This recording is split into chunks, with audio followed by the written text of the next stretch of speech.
تو وہ ٹوٹ جائے گی مگر سیدھی نہیں ہوگی۔ وہ اس کی کمر پر تھپکی دیتے ہوئے اٹھ کھڑا ہوا۔ اور ایک اور بات، اگر تم نے شفا کے ساتھ کسی بھی قسم کا ظلم ڈھایا یا پھر اس کے اوپر ہاتھ بھی اٹھایا نہ تو تم میری ایک بات یاد رکھنا، میرا اور تمہارا تعلق ختم ہو جائے گا۔ میں شفا کو نہیں جانتا، نہ ہی میں نے شفا کو آج تک کبھی دیکھا ہے، مگر وہ ہے ایک لڑکی، ایک معصوم لڑکی۔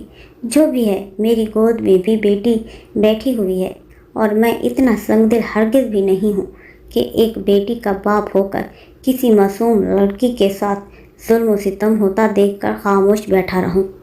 میں برداشت نہیں کر سکتا کسی بھی مرد کی بربریت ایک بے بس اور لاچار لڑکی پہ، اور ہو سکے تو اس کو بدلنے کی بجائے تم خود بدل لو۔ مخلصانہ مشورہ ہے میرا تمہارے لیے۔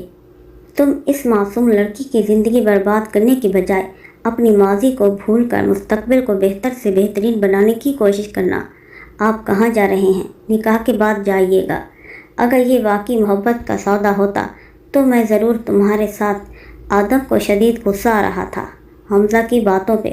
وہ کیسے اتنا خود غرض ہو سکتا تھا کہ ایک لڑکی کو اپنے انتقام کی بھینٹ چڑھانے کے لیے پاگل ہوا جا رہا تھا۔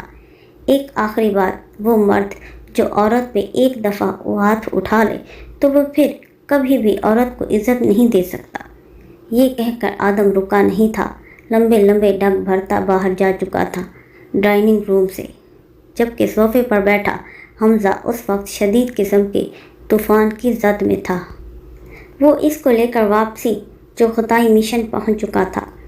ان دونوں کو شام کے 6 بجے کے قریب گھر میں آتا دیکھ کر آئمہ اور سمیرہ جلدی سے سجی سنوری شفا تک پہنچی تھی اور اس کو سہارا دے کر صوفے پہ بٹھایا تھا۔ ٹی پنک اور مہرون کلر کے جوڑے میں وہ بہت پیاری لگ رہی تھی۔ انوکھا ہیرو اس پر چڑھا تھا۔ معصومیت اور کم سنی نے اس کے سراپے کو 4 چاند لگا دیے تھے۔ چھوٹی ماما ٹھیک سے دیکھ لیں، یہ آپ کی ہی بیٹی ہے نا؟ وہ سمیرہ کو دیکھتے ہوئے ہنستے ہوئے بولا تھا اور ساتھ ہی موبائل پہ نمبر ملا کے کسی سے بات بھی کرتا جا رہا تھا، جبکہ پاس کھڑی آئمہ کے ماتھے پر بوسہ دے کر خود کو تیار ہونے اپنے روم میں جانے سے پہلے مڑا تھا۔ رحمان صاحب کدھر ہیں؟ بیٹا وہ بھی بس ابھی تیار ہونے کے لیے گئے ہیں روم میں۔ وہ جواب سنے بغیر کچھ بھی بولے اپنے کمرے کی سمت بڑھ چکا تھا۔ آپی، مجھے لگتا ہے حمزہ اور رحمان کا اس نکاح کے ہونے سے تعلق بھی بہتر ہو جائے گا۔ میری دعا ہے سمیرہ ایسا ہی ہو، آئمہ پرسوچ لہجے میں بولی تھی۔ ماں تھی نا بیٹے کی، ایک ایک ادا سے واقفیت رکھتی تھی۔ بیٹا تم فریش ہو کے آ گئے ہو؟ آئمہ نے سیڑھیاں اترتے مصطفی سے پوچھا تھا۔ اسی نے اس کو عمر کے کمرے میں بھیجا تھا کیونکہ وہ ڈائریکٹ فلائٹ سے آ رہا تھا اپنی ڈیوٹی سر انجام دے کر۔ جی مامی، میں بہت اچھی طرح سے فریش ہوا ہوں آج۔